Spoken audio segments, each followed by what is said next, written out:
We're going to go over the Ortiz domination of Lubin. And hey, guys, before you get into it, turn off this channel, step away. If you are just a boxing fanboy, if you're just all about, I don't know, whatever. Ortiz doesn't seem to have super annoying fans, but one of these guys is just like, oh, I'm just a big fan and I'm all about riding on Ortiz and whatever, right? Good fighter, everything else. We are here. I am here to talk about boxing technique, boxing strategy, and analyze, break things down for someone that is a serious hobbyist or looking to get into that, someone that is an amateur boxer, professional boxer, a coach at any level, because no matter what level of coach you are, you should always be doing your best to educate yourself or revisit things. Because if we could remember everything that we've learned, if you've been doing this for a while, man, you'd be even better than you are right now. Because I don't know if you're like me, but you'll sometimes forget things and take the eye off of the focus of some pretty basic things or complex things, right? So let's get into it now. On a funny note, the first thing, on a superficial note too, with this fight, the first thing that tipped me off that it wasn't going to go well, outside of Lubin having like ups and down performances, I wasn't really invested in this fight. Did a lot of research into the build up to this fight because I don't really care. I just really care about analyzing the fight and coaching. Now, but when Lubin goes out there with his Mexican outfit and his hat and all his stuff, that to me was a big red flag, because you are focused on this dumb thing. And it's one thing if you're going to bring the goods, right? Mayweather, I think, was one of the first guys, or I think maybe Roger Mayweather was the first guy to perhaps do this whole act. And then, Mayweather Jr. did it. Floyd Mayweather Jr. did it. But if you're going to bring the performance, if you're going to do the thing, okay, whatever. But don't be so just corny, because it's gotten to the point now where it's just corny because so many guys have done it. And why don't you just dress up like you're Floyd Mayweather, right? Because that's where they got it from. Why don't you just dress up like him? And again, if you're not going to bring the goods, I think Lubin thought that he was going to somehow do what Crawford did to Canelo, but you're not going to do it if you don't have the right mentality as well as other gifts. But starting right into analyzing the fight, by the way, I'm going to do clips of it or freeze frames, and then at the end, I am going to do an actual video of the stoppage part and analyze that. But in interest of not getting demonetized and copyright strike and all that stuff, because sometimes these different boxing broadcasts will hit you. All right. First, starting off the round, Ortiz establishes the jab. That is something that if you watch like Crawford against Canelo, he established his jab. So with these opposite stances, or even same stances, but particularly opposite stances, establishing that jab right off the rip, shooting something hard, that is going to get a little bit of respect. And that's what Lubin has to do in this situation. And that is what Ortiz does. So he establishes dominance of the ring right away with that nice, hard, even though it doesn't hit super clean, you can feel the impact and there's that threat. And against an opposite stance fighter, you shoot slightly to the inside to get that jab up the middle. Or if you're maneuvering around, you can angle off to your lead side and jab. So in this instance, you got a orthodox against the southpaw. Ortiz is jabbing slightly to the inside of the jab, which would be to the right side, his own right side. And that's the alleyway for the jab. Or if you're well enough around, but then the shoulder gets in the way. But the cleanest alleyway for that jab is to be slightly on the inside, to be in that non-dominant position people talk about, the position you don't want to be against a southpaw, having your foot on the inside. But that's how you can line up that jab. And if you're cutting down the ring, you're not going to be able to keep your foot on the outside of their foot. It's going to be on the inside sometimes. You just need to be aware of the exits that are created. So he goes and he sets that up right away. And then off of a jab, when you're orthodox and you're jabbing, or just opposite stance, but let's just talk about orthodox because that's what Ortiz is against the southpaw. You're orthodox and you're jabbing. The punch that you need to watch out for, besides a lot of punches, right? There's a lot of things that can hit you, but one beautiful punch that can hit you is a southpaw 2, a left hand, which is now their stronger hand, typically stronger than a jab, because they slip, bam, and they hit you. And this is where transversely this happened to Pacquiao against Marquez. Pacquiao comes in with his jab, this little shuffle beforehand, and Marquez knew that was coming after all their fights and knew the jab was coming. He slipped offline, bam, hit him with his big 2 for Marquez, the right hand. And that, of course, made Pacquiao go night-night. And I was really excited to see that. But here, Ortiz, you see him have a wide variety of defensive tools. That's what is important to remember, you guys. You guys, particularly some of you Latino fighters that, you look up to Ortiz, and other fighters that are not that look up to Ortiz and all these guys, is that it's not just hands up. He's not just hands up, chin down, all right, which is good. That's important. But he can catch, and he can do other things we're going to talk about later. But he's ready to catch that 2 that left hand from the southpaw as he jabs, because that's what you need to be watching out for. Either slip with your jab or ready to catch with your jab. And so very sharp and very important to keep in mind when fighting an opposite stance fighter, because now it's not just the jab that might meet you with your jab. It's there too, which could have a lot more power. Ortiz is cutting off the ring. If you look at Ortiz's position, he's a little bit leaned back, right? See that with his torso? He's sitting back. His hips are in the middle between his 2 feet, but then his weight is a little bit leaned back. And this serves him, and the chin is down beautifully, right? That is a big, big, big, big, big thing, guys. Do not underestimate the details and the basics. No matter how basic it is that important, right? No matter how simple it is, on the level of simplicity is equivalent on the level of importance. Now, he's cutting off the ring. Also very important concept. Slowly but surely cutting down the ring. Lubin is running into that red corner, Ortiz's corner. And he tries to maneuver away from it. Ortiz shoots the jab, but then he doesn't adequately cut off the ring to let him out of that corner. In that situation where he has that jab out there and Lubin has the clear exit to be to Lubin's left side, Ortiz should step to Ortiz's right side to jockey him into that corner. All right. Now, of course, if in this situation, if Lubin wanted to end up exiting out to Lubin's right side, he would go a little bit further to Lubin. Lubin would go a little bit further to Lubin's left, and then use that to then create more space to then exit out around that corner without running into the corner. Because remember, that corner is essentially a triangle, and it's hard to circle out of it. You know, the way geometrically it sits, you're going to be stuck in there, and you can't literally move laterally. Against the ropes, you can move laterally, which allows you more exits. All right. So Ortiz lets him off, but then again, talking about Ortiz's diversified defense. All right. He's not a one-trick pony, which is why he's gotten to where he's gotten to, is that he is not available, right? So he's cutting the ring down, using his hands to defend, using different tools and methods. But here's a great example. Lubin throws a left hook, looks like maybe left hook for the body. And Ortiz, boom, he does a step out. And he does this quite a few times in the fight. He doesn't allow himself to be a punching bag or to even let Lubin connect on the arms, because if you're cutting someone down and you're just standing there and you're letting them get off and hit your arms and things like that too often, then that allows them to get some confidence. And then they start putting their punches together. They start finding openings. But if you take away the target sometimes, right, you got ever-present pressure, but then occasionally take the rug out from under them and disappear for a moment, then they're not certain about throwing a hard punch or about putting their punches together, because they feel vulnerable, because they're just going to hit air, and they want to watch out for that air. All right. Now, and you're going to make them pay for that loss in timing. When you make someone miss, that adds time to that punch, and that time you use to counter them.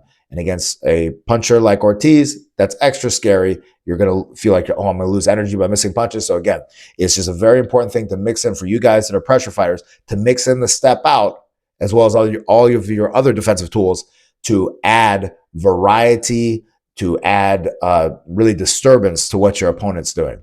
Then Ortiz, of course, continually cuts down the ring, mixing in those step outs and things like that. And then this time, Lubin ends up almost in that red corner again. And then this time, Ortiz does the jab again, and then a left hook for the body, and slightly goes over to Ortiz's right side. So therefore, again, jockeying Lubin to that corner. That's where you want to be. If you want to drive them into that corner, get them stuck there, you would go slightly to that side that then forces them there. But then what Lubin does is, trying to be smart, he exits out the way you would do to get away from that freaking corner, and Ortiz lets him. You'd want to try to be watching in that moment when you have a guy in that position you need to watch for him to try to exit that way. When he's going to run off to your right side, try to catch him with that right hook, typically to the body or anything. As you see, Lubin kind of dives down a little bit, so a right hook to the body would probably run right into his head. And if you watched my last fight study that I just did with Johnson, Johnson exits out to Johnson's own left side, which is the same way Lubin's going, but he'll have his hand and his guard ready. You need to be ready for that if you're in that situation. Be ready. If I'm going to exit off to my left side, left pops up. I'm exiting my right side, right pops up, and I'm watching for those body and head shots to make sure I don't run into those things. All right. Now, of course, Ortiz keeping the pressure up because at the end of the day, all of these are details. Ortiz is not paying for these little misses because, again, it's a 12-round fight. He has a lot of time to get it right. But against a very, very good mover, these little lapses could be big effects. But against someone like Lubin, it's not going to be as relevant. But against somebody that's going to box to a higher level, they could be relevant. So it's just something to watch out for. And again, that's where it's not all or nothing. Then Ortiz cuts down Lubin into Lubin's own corner and sets him up with a 3 up top, left hook up top, and a 2 for the body. This is a great combination because people will square up on the 3, and that opens up the 2 down the middle. And that's where, like in my ComboCraft system, I have all of those openings explained and diagrams and everything else that you can work on. So check that out if you haven't already. And with that 2 to the body, a lot of times people off of the 3, they'll crumple down, and that allows you to either get a right uppercut or a 2 for the body. Great shot there, and it lands nice and clean. And Lubin just gets stuck right in that corner. And it's almost like he purposely, because you see he got 2 seconds left around, he purposely sat himself in his own corner so that the round could be over and he could be in his own corner.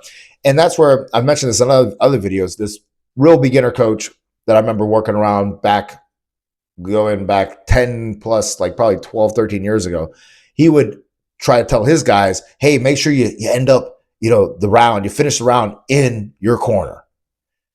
That's not a relevant factor, okay? Because in this situation, classic example, Lubin has lost the entire round. And if that's one focus in his mind to end the round in his corner, that is a bad focus, especially considering that Ortiz landed the 2 to the body right in his own corner. So, hey, you're getting the metric confused with the goal, right? You can have a metric of like, oh, like we're going to do this tactic and strategy. But if that interferes with the goal, which is the goal is what? To land more punches. You can have a goal of like, hey, I'm going to have great defense. But guess what? If that doesn't eventually allow you to land more punches, you are letting that metric of good defense or good footwork or ending up in your own corner or whatever the hell interfere with the goal of what is it to be a good boxer, which is to land more punches than the other person. All right. You can look super cute. You can work on all your dance moves. You can work on this, that, and the other thing, and all these different little fun things, or tricks. But at the end of the day, if it doesn't get you to landing more punches in the round, it doesn't matter. Very important. All right. That's the end of round 1. Going into round 2, another highlight of Ortiz's variety of defense. Him slipping to the lead side. Typically against the southpaw, you're going to be slipping to the lead side more to get outside that jab. And then also sometimes as you slip over there, you can step in with your 2, land it, or get your left hook off, left hook for the body, left hook for the head, or even launch your own jab off that position. Good. He actually, in this sequence, he slips to his lead side, then he slips to his rear side. Again, adding more layers of variety so that Lubin cannot line up the shot he wants. Think about it. You're in front of someone. If you're just high guarding, right, with your hands up high, then things can get opened, like what Mayweather did against Canelo. But if you mix in the slips, the catches, the step outs, and then you go back to pressure, it's a whole different story. So make sure you incorporate that. Now, Lubin ends up essentially just sitting on the ropes.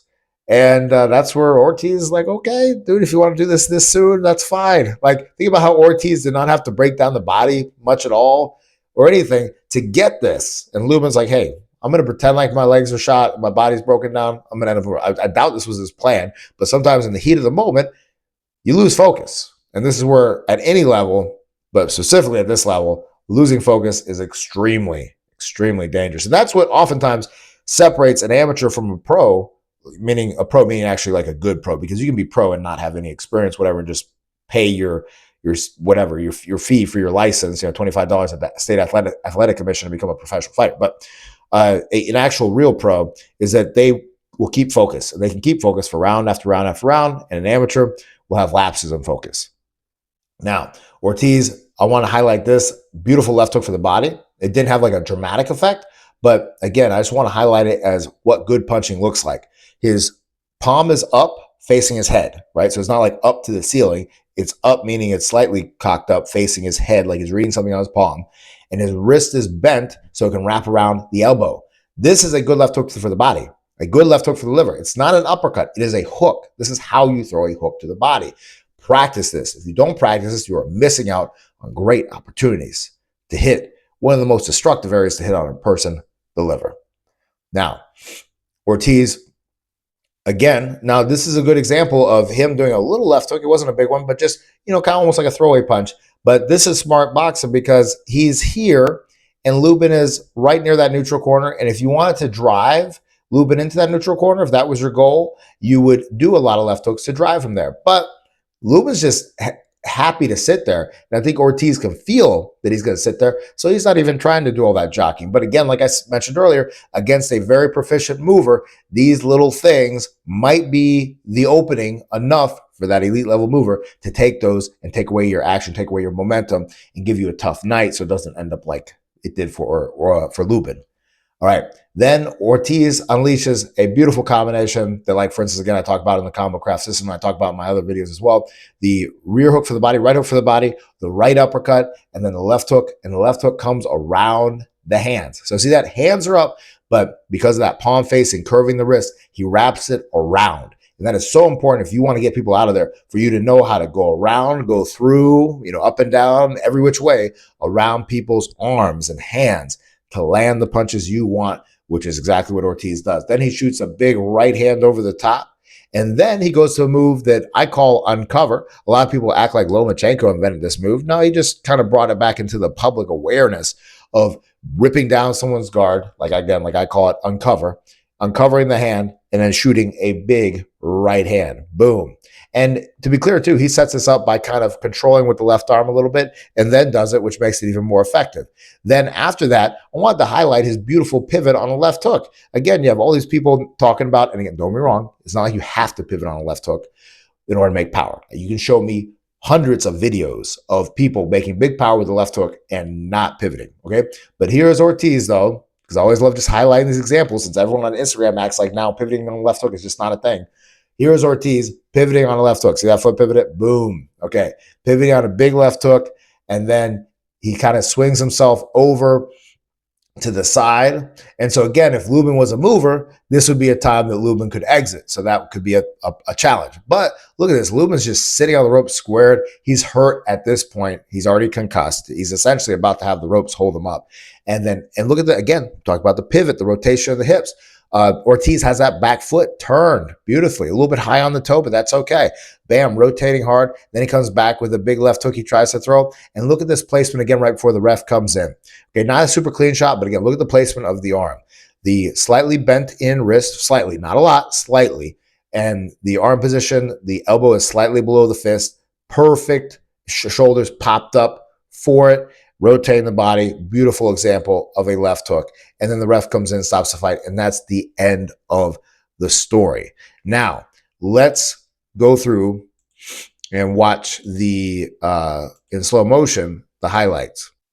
All right, so if you see here, again, he does that little left hook for the body, then he does a left hook up top. He does that big right hand over the top, and then again, little shots, controls with the left arm, then does the combination hook for the body uppercut, then big right hands, uncovers and does the big right hand, misses a couple shots, but goes off because he knows he hurt his guy. Watch it again from this angle here, the right hand, then boom, right hand again, then he uncovers, hooks, rotates hard, and again, with this rotation on the left hook, you need to rotate the same way, where look how hard he rotates on that missed left hook. Boom, bam. If that would have landed, that would have set the guy down. You can tell he's already concussed and hurt, but that would have, God, I hate to say what it would have done to him. So make sure you shadow box this so that you can produce the same type of power. Because you see how much he misses. You need miss and be on balance. Miss and have the endurance to miss. And then also learning how to miss teaches you how to punch through. All right, guys.